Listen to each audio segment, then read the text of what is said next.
The Kwantung Army, when 700,000 elite soldiers vanished in 11 days, August 9, 1945, 12:10 a.m. The Manchurian border. In the pitch darkness of a moonless night, something impossible was happening. Across an 800-mile front, 3 Soviet army groups, 1.5 million men, 5,500 tanks, and 5,000 aircraft were pouring into Manchuria like a steel tsunami. The commanders of Japan's once legendary Kwantung Army, the force that had terrorized Asia for nearly 2 decades, were asleep in their beds. Many wouldn't learn of the invasion until breakfast. Within 11 days, the largest and most powerful Japanese army ever assembled would simply cease to exist. This is the story of the fastest military collapse in modern history, a catastrophe so complete that historians still struggle to explain how an army of 700,000 supposedly elite soldiers could evaporate faster than morning mist. But the real story isn't just about military defeat. It's about hubris, betrayal, and the terrible price of fighting yesterday's war with yesterday's weapons. The paper tiger. To understand the magnitude of the disaster, you need to understand what the Kwantung Army once was. In the 1930s, it was the most prestigious posting in the entire imperial Japanese military, the tip of the spear, the elite of the elite. These were the men who had staged the Mukden incident in 1931, fabricating a pretext to seize Manchuria. They were the architects of Manchukuo, Japan's puppet empire.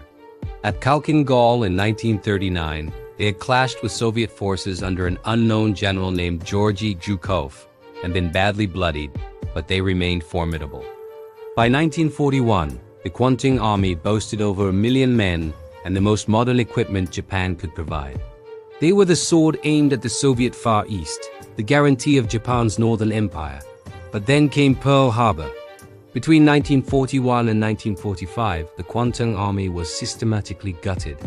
Every time Japan needed reinforcements for the Pacific, for Guadalcanal, for Saipan, for Okinawa, they stripped units from Manchuria. The best divisions left. Then the best equipment followed. Then the experienced officers. By the summer of 1945, what remained was a hollow shell wearing the armor of its former glory. The army that the Soviets encountered in August 1945 existed mostly on paper. Of the 700,000 troops, roughly a quarter were raw conscripts who had arrived within the previous months. Another quarter were older reservists pulled from civilian life. Many had never fired their weapons. Some units possessed rifles that dated back to the Russo-Japanese War of 1904.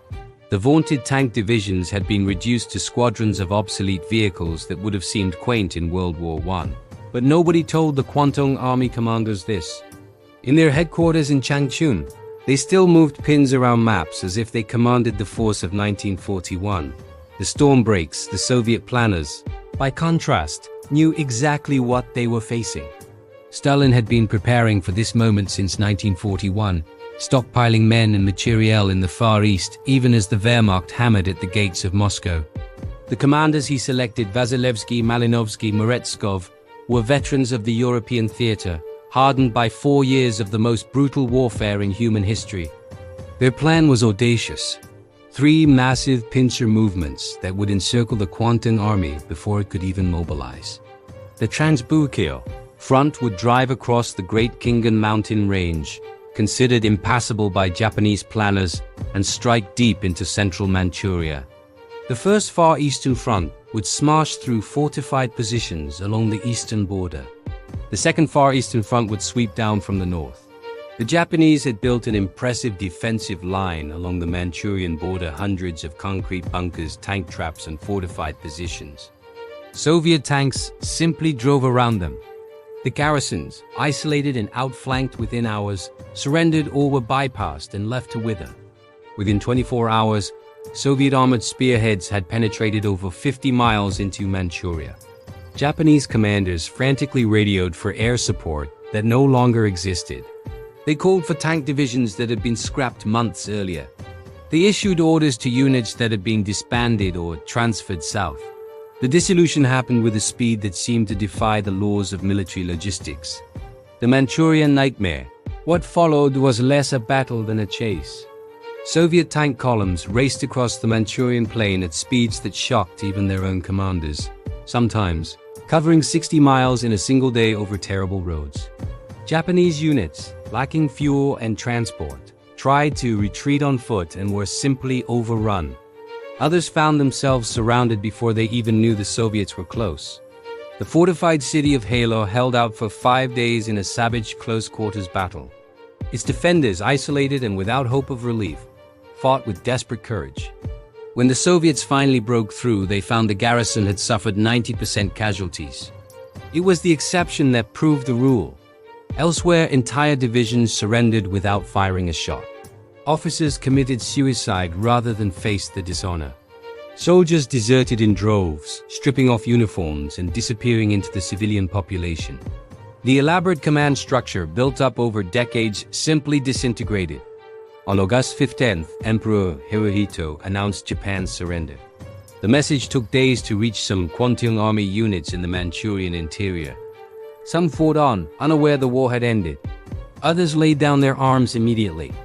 Many commanders faced an impossible choice: obey the emperor's unprecedented surrender order or fight to the death as military doctrine demanded. The confusion was absolute.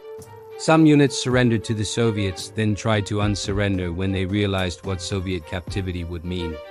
Others fragmented, with junior officers leading their men into the hills to wage guerrilla warfare while their superiors negotiated capitulation. The Siberian Abyss. By the end of August, it was over. The Kwantung Army had ceased to exist as a fighting force. But for the soldiers, the nightmare was just beginning. The Soviets took approximately 600,000 Japanese prisoners, one of the largest mass captivities in history. Stalin, facing the monumental task of rebuilding a shattered Soviet Union, saw them as a resource. The prisoners were loaded into cattle cars and shipped to labor camps across Siberia and Central Asia, from Kolyma in the Arctic to Uzbekistan in the desert south. The journey alone killed thousands. Packed into unheated cars during the Siberian winter with minimal food and water, prisoners died of exposure, disease, and starvation. Those who survived arrived at camps that made them long for the cattle cars. They built railroads across permafrost. They mined coal in conditions that would have been illegal even by Gulag standards. They logged timber in forests where temperatures dropped to -50°C. The Soviet Union, which had suffered 27 million deaths in the war, showed them no mercy. Of the 600,000 captured, approximately 60,000 never returned, a 10% mortality rate. Some died in the first winter. Others succumbed to disease, accidents, or the cumulative effects of malnutrition over years of captivity. The last prisoners weren't repatriated until 1956, 11 years after the war ended.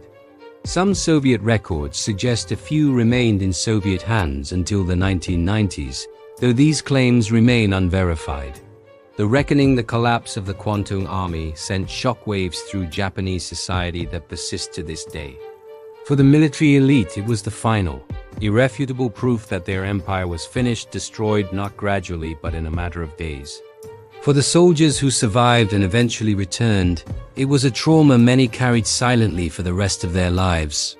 But perhaps the most disturbing aspect is how easily it happened. This wasn't a case of overwhelming force grinding down determined resistance over months or years.